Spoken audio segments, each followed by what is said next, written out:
I've been waiting for this shit like since its announcement back in like JAF. I bet it's JAF 2023 or 2022.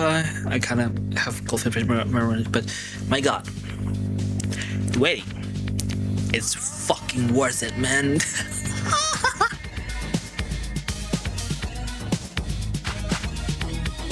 Okay, I just got back from watching the draft, or the Indonesian title, Setralas.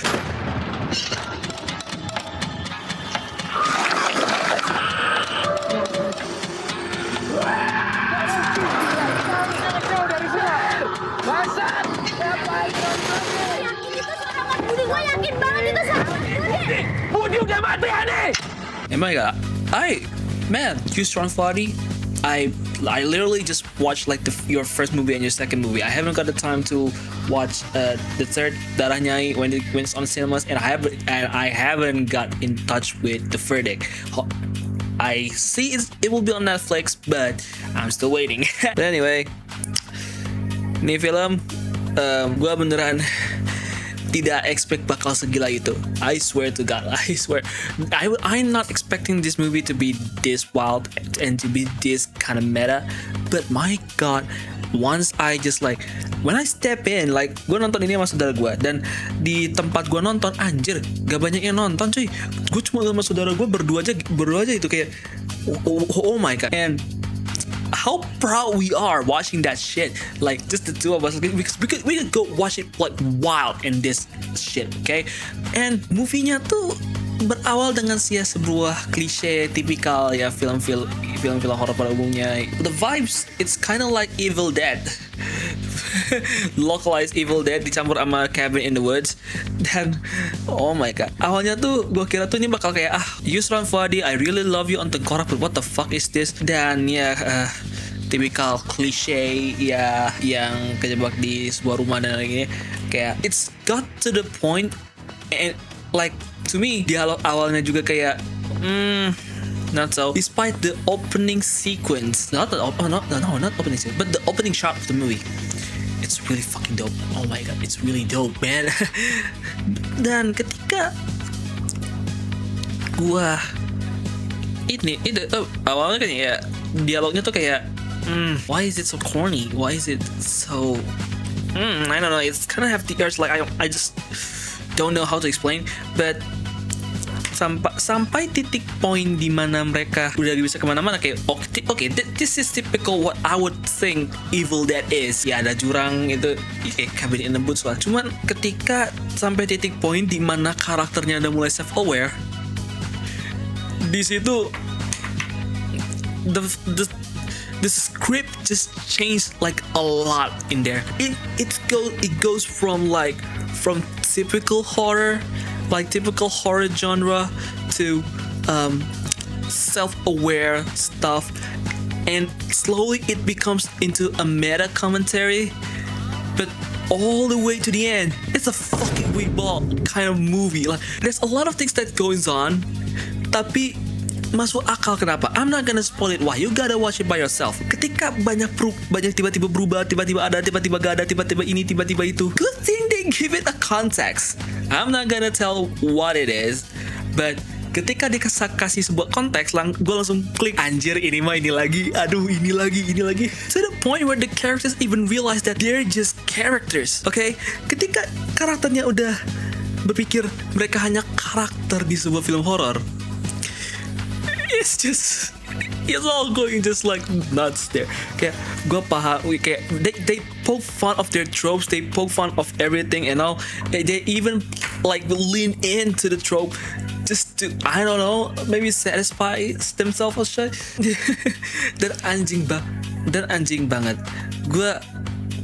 Oke, gue masuk akal. Ini film kayak dari anak-anak kampus gitu kan. Gue lihat ini kan dari UGM Vokasi kan kalau nggak salah. Kayak mungkin secara quality juga memang ya tidak sebagus itu. Tapi to me, I feel satisfied. As an independent movie, I feel satisfied. Like this kind of movie, it's a movie that I would see. It would get distributed by, I don't know, Neon or maybe or perhaps like early 824 type shit, like where they go nuts about weird movies. This is kind of like the meta weirdness they will lean in. And ketika aku lihat kayak menang banyak di festival manapun, I know why it deserved that. And I've been waiting so hard to watch this movie yang gue kira kayak anjir ini bakal ini.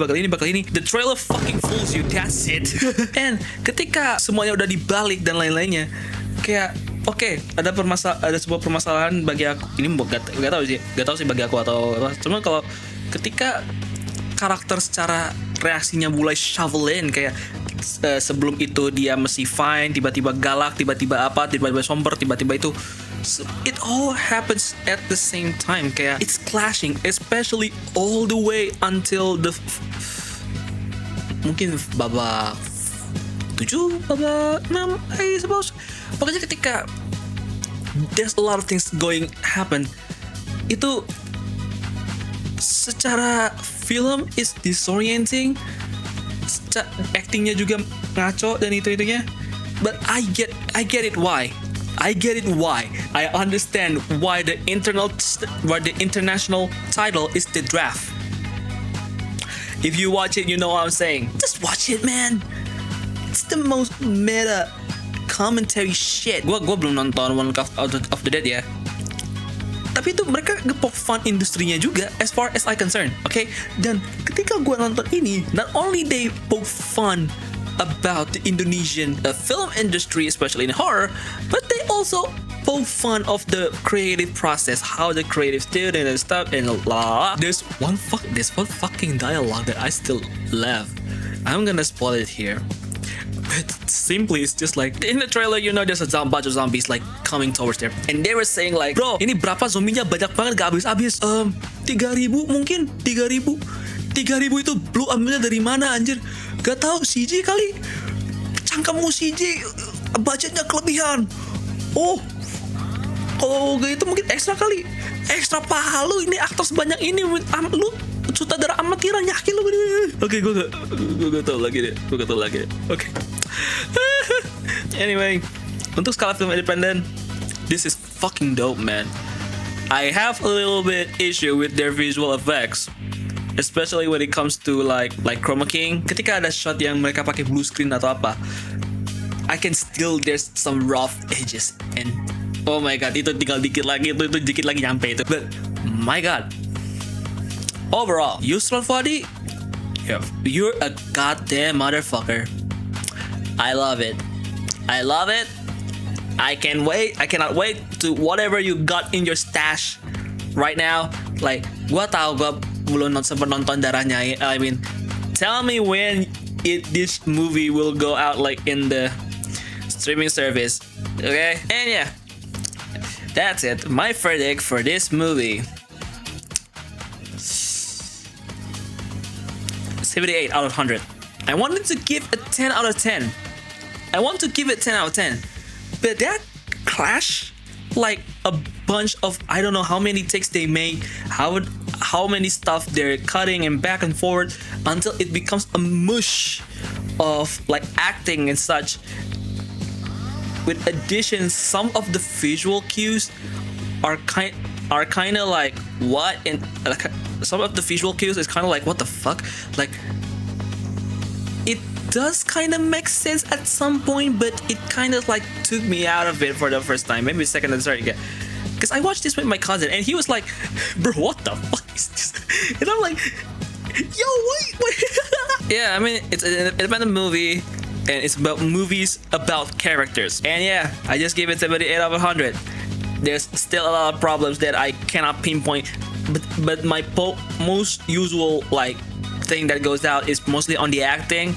Like again, like I said, it's a bunch of freaking mush there, man. With addition, like also the visuals, like some shots are really fucking dope, but most of shots, it feels generic, but at the same time I can feel why it be generic. Alright, that's it. If you like my content, just hit the subscribe button, hit the like button and hit the subscribe button. What the fuck, bro? And also, yeah, if you already watched this, comment down below what you guys think about this movie. I want to read it. And yeah, also anyway, If you want to follow me more, go check my social media. I'm gonna put it right down there, or maybe in the description. I'm too lazy to write it up. And also, yeah, I think that's all for to me. See you someday, another day in the future. Cheers and out. Bye.